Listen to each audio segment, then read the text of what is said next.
దీన్ని చట్టంగా చూస్తాను, నేను ఉదాహరణ కూడా ఇస్తాను. రైట్, మళ్ళీ వస్తాం మీ దగ్గరికి. మనతోటి కాంగ్రెస్ సీనియర్ నేత కత్తి వెంకటస్వామి గారు ఉన్నారు, ఆయనతో మాట్లాడదాం. వెంకటస్వామి గారు నమస్తే సార్. నమస్కారం. ప్రధాని మోడీ గారు స్పందించారు సార్. నమస్కారం. చెప్పండి.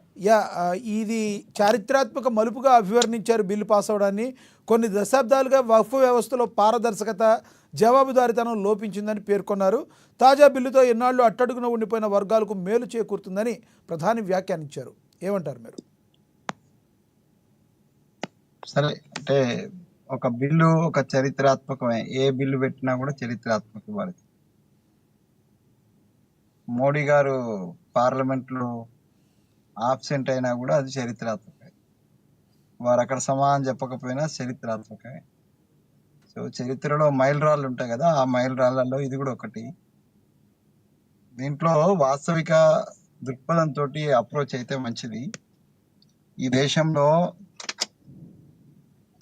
మనం అనుకున్నట్టుగా చాలా మందికి మతం అంటే గాని, లేకపోతే ధర్మం అంటే గాని, లేకపోతే దేవుడు అంటే గాని ఏ వాల్యూస్ లేవు. వాళ్ళందరూ ఈ దేశంలో సంబంధించినటువంటి వక్ఫ్ భూములు కావచ్చు, ఈ దేశంలో ఉన్నటువంటి దేవాలయ భూములు కావచ్చు, చర్చిల భూములను కావచ్చు, చివరికి శ్మశానాలను కూడా ఆక్యుపై చేసినటువంటి ప్రబుద్ధులు ఈ దేశంలో మస్తు మంది ఉన్నారు. దానికి మతం లేదు, కులం లేదు. సో అట్లాంటి స్థితిలో ఒక ప్రయత్నం భారతీయ జనతా పార్టీ చెప్తున్నటువంటి అంశం మాత్రం అవి అన్యాక్రాంతం కాకుండా దాని యొక్క ట్రస్ట్ యొక్క ఫలితాలు అన్ని వర్గాల ముస్లిం సంబంధించిన అన్ని వర్గాల వాళ్ళు అనుభవించాలా అనేటువంటి ఉద్దేశంతో మేము చేస్తున్నామని అంటున్నారు. ఉద్దేశం మంచిదే, దాన్ని నేను వ్యతిరేకించడం లేదు, మా పార్టీ కూడా వ్యతిరేకించడం లేదు.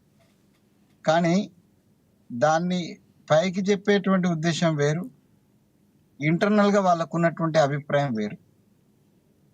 ముస్లిం చట్టాలకు సంబంధించి లేదా ముస్లిం చట్టాలు రాజ్యాంగానికి లోబడి లేనటువంటి చట్టాలను ఈ దేశంలో ఎవరైనా వ్యతిరేకిస్తారు.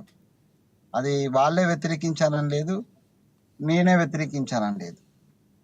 బేసికల్ గా ముస్లింల అభ్యున్నతి కోసం, ముస్లిం ట్రస్ట్ చేతిలో ఉన్నటువంటి వక్ఫ్ భూములను కాపాడడం కోసమే ఈ బిల్లు పెట్టనిచ్చేది. ఏంటంటే ఎవరికి ఎలాంటి అభ్యంతరం ఉండకూడదు కూడా.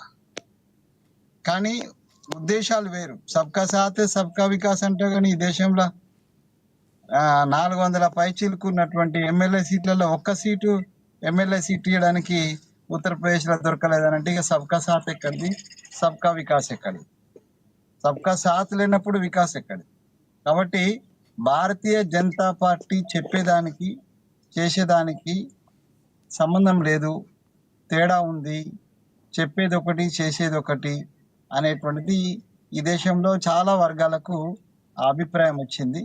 ఆ అభిప్రాయంలో భాగంగానే ఇవాళ వక్ఫ్ భూములకు సంబంధించి కూడా మా ముస్లిం సమాజాన్ని టార్గెట్ చేస్తున్నారేమో అని, చేసినా చేయకపోయినా ముస్లిం సమాజంని అడ్డం పెట్టుకొని పబ్బం గడుపుతున్నటువంటి ముస్లిం రాజకీయవేత్తలంతా కూడా దీన్ని పొలిటిసైజ్ చేసే ప్రయత్నం కూడా చేస్తున్నారు.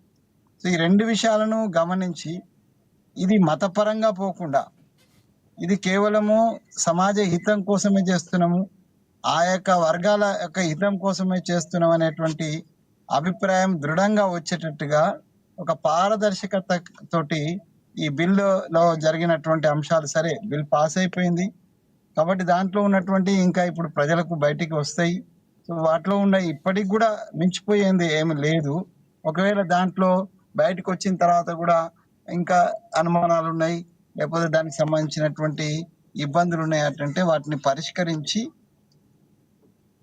ముందుకు పోవాల్సినటువంటి బాధ్యత కేంద్ర ప్రభుత్వం ఉంది. నేను ఒక భారతీయుడిగా ఈ దేశ రాజ్యాంగాన్ని అందించిన కాంగ్రెస్ పార్టీ యొక్క సభ్యునిగా, ఈ దేశ రాజ్యాంగాన్ని రచించిన అంబేద్కర్ మీద గౌరవంతో ఈ దేశంలో ఉన్న ముస్లిం కావచ్చు, క్రిస్టియన్ కావచ్చు, హిందువు కావచ్చు, సిక్ కావచ్చు, పార్సీ కావచ్చు, జైన్ కావచ్చు, 100 మతాలకు సంబంధించినటువంటి 100 భిన్నాభిప్రాయాలు ఉన్నారు. వీళ్ళందరూ కూడా రాజ్యాంగానికి అతీతులు కాదు అనే విషయాన్ని నేను మరొకసారి వెంకటస్వామి గారు ఎవ్వరు కూడా వెంకటస్వామి గారు బీజేపీని ఇప్పుడు ఈ గత 3 సార్ల నుంచి కూడా వదిలేస్తే గతంలో ఎప్పుడు కూడా కాంగ్రెస్ పార్టీయే ప్రజల్ని పాలించిన పరిస్థితి. గతంలో కాంగ్రెస్ పార్టీ ఎందుకు ఇలాంటి నిర్ణయాలు తీసుకోలేకపోయిందంటారు?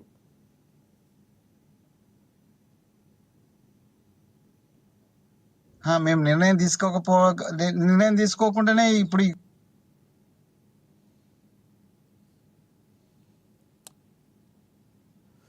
ఎస్, మీ దగ్గర సిగ్నల్ తక్కువ ఉన్నట్టుంది. ఎస్, మళ్ళీ వస్తా మీ దగ్గరికి. రాజమౌళి గారి దగ్గర మాట్లాడదాం. రాజమౌళి గారు ప్లీజ్. వాళ్ళు సంస్కరణ చేయలే. నేను అందుకే అంటున్నా, పివి నరసింహారావు గారు, నేను అప్పుడప్పుడే ఫారిన్ వెళ్తున్నా కొత్తగా 1995లో. ఆయన రెవల్యూషన్స్ ఎంత అద్భుతంగా రెవల్యూషన్స్ తీసుకొచ్చిందంటే, అప్పుడు నేను ఫస్ట్ ఇంటర్నేషనల్ ఫ్లైట్ ఎక్కేటప్పుడు డాలర్స్ కొనాలంటే ఒక గగనం ఉంటుండే, పాస్పోర్ట్ లో డాలర్స్ ఎన్ని కొన్నానో అది రాసి స్టాంప్ వేయించుకొని ఎయిర్పోర్ట్ లో చూపించాల్సిన పరిస్థితి ఉండే. అట్లాంటి దాన్ని నిజంగా ఆయనకు సల్యూట్ పివి నరసింహారావు గారికి.